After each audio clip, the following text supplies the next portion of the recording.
Homeland or Death. In this recap for Hotel Cocaine, Episode 6, we start with Valeria struggling to come to terms with what she saw. Although it is a school day, she stays home and hides the truth from Marisol. She is, however, lashing out at her dad while seeking comfort from her boyfriend. She doesn't tell him much other than she is sick. Nestor is worried about her and tries to assure Roman that she will be fine. Meanwhile, Congressman Landon is set to announce his gubernatorial run for the governor's seat at the Mutiny. He is hoping to connect with the Cuban community and launch his campaign to make Miami safe. Of course, we all know he is lying like any politician, but someone has to be elected governor, and for Nestor, it will be better if it is Landon. At the same time, Zulio and his team find 3 bodies hanging on the roadside, and he is sure that Nestor is sending a message to his enemies. Speaking of enemies, Don Henao finally lands in Miami and is warmly embraced by Yolanda. However, their bliss is shortened after they learn that Nestor killed 3 of his men and reclaimed his territories. At the Mutiny, Landon arrives to check that everything is all set for his big day. Roman gives him a message from Nestor. Nestor wants Landon to set up a meeting with Yolanda and the man behind her. Nestor is not happy that Landon has been meeting with Ray, but that is something he can overlook if Landon can bring Yolanda to the meeting. Landon sends Ray to meet with Yolanda and Don Henao. Yolanda decides to sit this one out and let Don Henao decide what to do. Don Henao worries that Ray is playing them and Landon is taking too long to secure them a safe route for their products. The meeting leaves Ray shaken, but Don Henao agrees to meet Nestor at the Mutiny that night. Still at the Mutiny, Burton meets with Zulio and asks him to investigate Connie's death. He reveals that he rehired Connie's investigators and gives Zulio all the related documents the investigators found. Zulio promises to look into the documents and get back to Burton. Zulio later discovers that Ray has been siphoning little untraceable amounts of money for someone through the bank. Later that night, Nestor, Roman, Yolanda, and Don Henao meet at the Mutiny. Don Henao makes an offer to work with Nestor and give him 15%. However, Nestor is not thrilled to be working for Don Henao and refuses the offer. The next day at the mansion, Marisol grows more concerned with Roman's recent activities. To cheer her up, Alejandra suggests they go shopping for new dresses to wear at Landon's fundraiser. Marisol is adamant she won't attend the party, but agrees to go shopping. Sadly, Yolanda has her men shoot up the store to send a message to Nestor and Roman. Roman tries to comfort Marisol and she slaps him. After that, Roman talks to Nestor and asks him to consider continuing the negotiation. He asks Janice to give Ray a message that there is hope for the deal. Janice finds Ray shaken and ready to run away. She delivers Roman's message and Yolanda drops by the Mutiny. Roman clarifies that as much as he wants her dead, peace is important too. He convinces her to get Don Henao to the table again. Roman also calls Nestor and threatens to leave if his brother doesn't meet with Don Henao.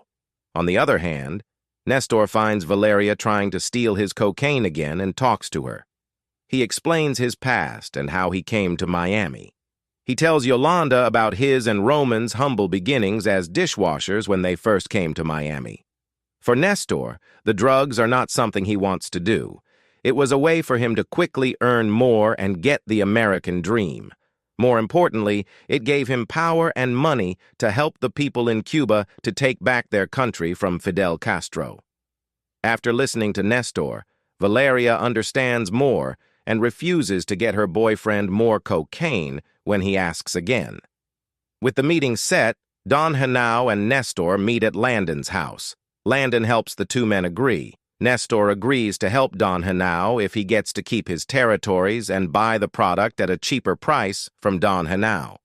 Landon threatens Don Henao to agree, and just like that, the deal is sealed. Back at the Mutiny, Zulio asks for Roman's help to talk to Ray. Zulio waterboards Ray and twists his arm until he confesses who he is working for.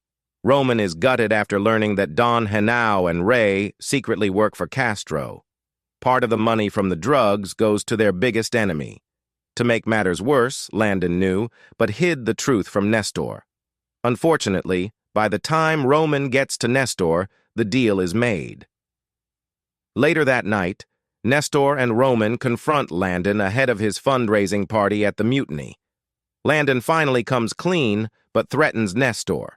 He lies to the two men that he is planning on taking Castro down once he becomes president. Of course, Roman and Nestor don't buy it.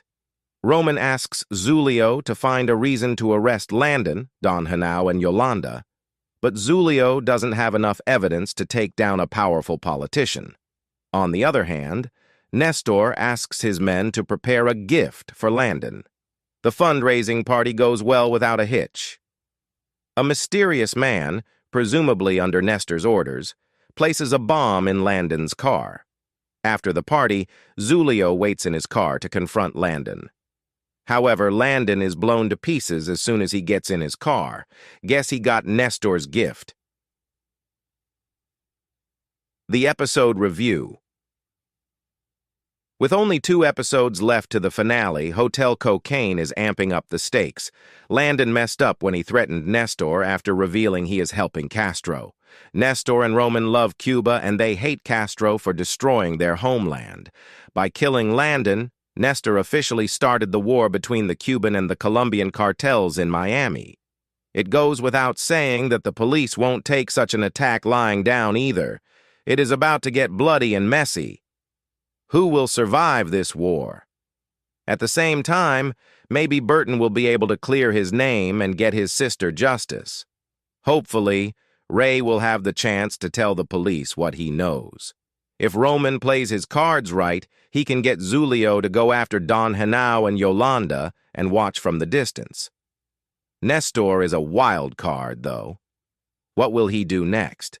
Out of curiosity, how will Valeria feel after learning that her uncle killed her ex-boyfriend's father?